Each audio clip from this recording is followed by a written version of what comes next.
Chers amis résistants, bonjour. Nous sommes aujourd'hui le jeudi 19 septembre. La France n'a pas encore de gouvernement, mais on s'en porte pas plus mal pour le moment. Pendant que les écuries de droite essaient de faire courir leurs poulains pour qu'ils se situent au meilleur moment et au meilleur endroit, les uns voulant prendre des responsabilités pour prendre la lumière, les autres s'en gardant bien pour pouvoir se réserver pour 2027. Tout ça, c'est un jeu stérile, c'est un jeu stupide, et sur le fond, ça ne change rien, car c'est toujours la même politique, la politique de chasse, pesticides, béton, bitume et corruption. Chasse, pesticides, béton, bitume et corruption de cette oligarchie thatchérienne qui pense d'abord aux intérêts privés, aux intérêts des entreprises, des firmes, des filières, et pas à l'intérêt du vivant, à l'intérêt de l'espèce humaine. Oh, l'espèce humaine en ce moment se porte mal. On voit des nations sombrer dans le suprémacisme, le racisme, le nationalisme, d'autres sous la férule de dictateurs. Et ces gens-là assassinent gaiement, piègent, tuent, bombardent, font des guerres au Proche-Orient, en Europe de l'Est, en Afrique centrale, en Birmanie, etc. La torture, les crimes en tout genre montrent combien Homo sapiens est bien peu sapiens et surtout un Homo economicus qui pense d'abord à des intérêts privés et pas du tout à l'intérêt général.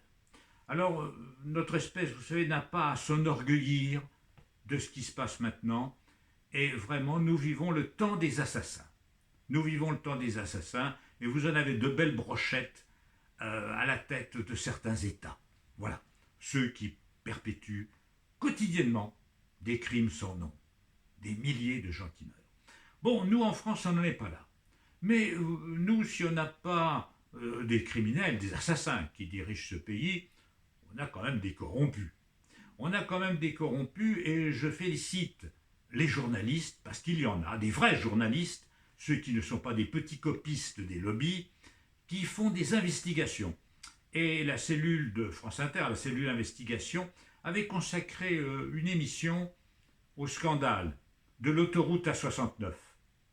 Alors l'autoroute A69, vous savez ce que c'est cette autoroute qui va de Toulouse à Castres, alors qu'on est conscient maintenant des problèmes qui se posent à la planète, les arrivistes, les requins, et encore j'insulte les requins, ceux qui veulent faire de l'argent avec n'importe quoi, continuent à bitumer, à asphalter, ils veulent des routes, des déviations, des autoroutes.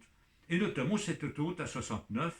Alors pour les crétins, il y en a, on va dire, c'est pour gagner 10 minutes ou un quart d'heure entre Toulouse et Castres. Ça va désenclaver Castres. Pas du tout. La cellule d'investigation de France Inter a montré que c'était des intérêts mafieux de certains industriels locaux qui veulent faire de l'argent en privatisant évidemment la route, parce que c'est ça qui est l'objectif, c'est de gagner de l'argent et rien d'autre. C'est pas du tout dans un but d'intérêt général. Mais tout ça s'accompagne de violence inouïes à l'encontre de personnes parfaitement pacifiques, ceux qu'on appelle les écureuils qui sont dans les arbres.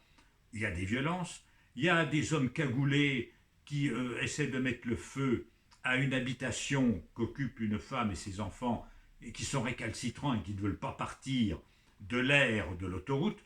Bon, tout ça avec la complicité d'un État qui transforme la gendarmerie mobile en milice privée au service de ses intérêts mafieux.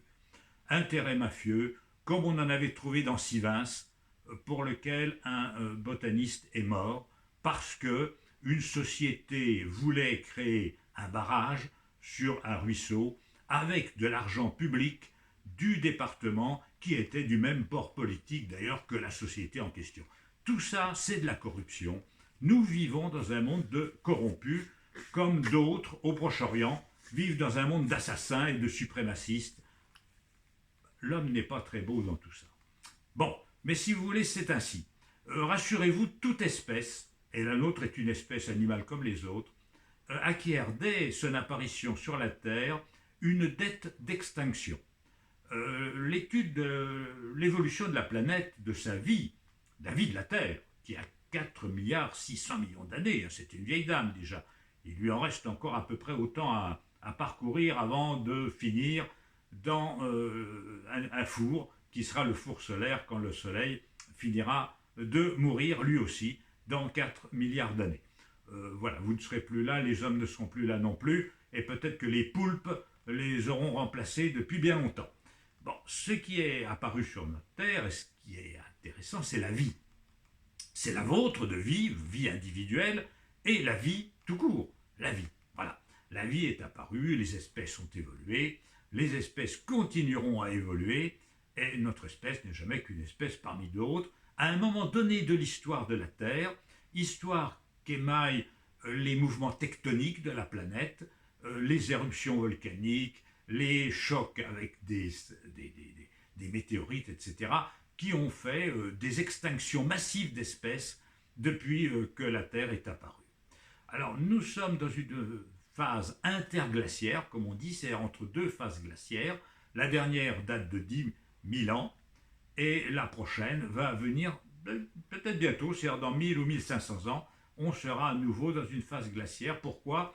Parce que la tectonique des plaques fait que nous avons un continent antarctique qui empêche l'océan de réchauffer le pôle sud, et des continents qui dérivent vers le nord et qui encerclent l'océan arctique et en fait aussi une banquise. Voilà. Donc si vous voulez, c'est la configuration des continents qui fait qu'actuellement nous sommes dans des périodes plutôt de glaciation sur la Terre, avec des phases interglaciaires, et nous sommes dans une phase interglaciaire. Je vous dis tout cela pour remettre un petit peu, relativiser les questions climatiques, parce qu'encore une fois, je suis loin d'être climato-sceptique, pas du tout. J'adhère à 100% au rapport du GIEC. Oui, il y a une modification de la composition chimique de l'atmosphère. Oui, il y a des gaz à effet de serre. Oui, ces gaz sont d'origine humaine, mais tout ça n'est qu'une péripétie par rapport à l'histoire de notre planète qui en a connu bien d'autres. Il y a eu d'autres périodes où on a eu plus d'oxygène dans l'atmosphère qu'il y en a actuellement, et d'autres phases où il y a eu plus de gaz carbonique qu'il y en a actuellement, et d'autres périodes où il y en a moins. On est actuellement à 400 ppm à peu près de gaz carbonique. ppm, c'est-à-dire parties par million. Donc 400 particules de gaz carbonique par million de particules d'air. C'est plus qu'avant l'ère industrielle, c'était 260 à l'époque, et c'est heureusement plus qu'il ne faut pour que la vie ne disparaisse pas, et il faut du gaz carbonique, parce que c'est le gaz carbonique qui permet aux plantes de faire la photosynthèse, et si on tombe à moins de 150 ppm de gaz carbonique, la photosynthèse ne se fait pas ou se fait très mal, et la vie est en danger sur la Terre. Donc, si vous voulez, tout ça c'est pour relativiser. J'en viens à l'essentiel. L'essentiel qui n'intéresse pas nos hommes politiques, qui ne parlent que de la dette de la France, ce dont on se fout pas mal, je vais vous dire pourquoi, parce que c'est dû à leur dogme économique, mais j'y reviendrai un jour. Il faut que l'État se finance autrement que par l'impôt et par la réduction des dépenses publiques. Il ne faut pas réduire les dépenses publiques, au contraire, il faut les augmenter, parce qu'il faut plus d'argent pour les écoles, plus d'argent pour les hôpitaux, plus d'argent pour la justice, pour la police, pour tous les services publics. Il faut de l'argent public. Mais il faut que l'État se procure de l'argent aussi par des activités économiques et qui ne remettent pas tous les profits aux intérêts privés, mais qu'ils gardent aussi des profits pour l'intérêt public. Bon, ça c'est dit en quelques mots, mais ce n'est pas de ça dont je veux vous parler aujourd'hui. Je veux vous parler de l'essentiel, la protection de la biodiversité. Alors, pour protéger la biodiversité, on a plusieurs solutions que proposent les associations, les militants, les essayistes, les philosophes qui pensent la nature, et je fais partie évidemment de ceux qui pensent la nature, pensent dans l'acception de penser, mettre un pansement, et la pensée, réfléchir sur la nature. La biodiversité est menacée par l'homme. On a deux façons d'essayer de la protéger. Soit on fait du réensauvagement, soit on fait de la restauration écologique. Alors je vous explique. Le réensauvagement, c'est quoi ? On décide de mettre sous cloche une zone de 1000 hectares, 10 000 hectares, 12 000 hectares, dans lesquels l'homme n'intervient pas. Pas du tout. on laisse l'état en libre évolution. C'est-à-dire on laisse la végétation se développer ou périr, les arbres apparaître ou disparaître en fonction du climat, en fonction de la reproduction végétale, la faune également. On laisse donc la nature en libre évolution, c'est ce qu'on appelle le réensauvagement. L'homme n'intervient pas. Et puis il y a une seconde approche qui est la restauration écologique. La restauration écologique, c'est autre chose. Là, l'homme intervient. C'est-à-dire qu'il intervient souvent sur un milieu dégradé ou partiellement artificialisé. Et là, il crée des installations favorables à la nature. On creuse des mares, des étangs, on plante des haies, on reboise en essence végétale, évidemment qui ne sont pas des usines à bois, qui sont destinées aussi à la biodiversité, mais l'homme intervient.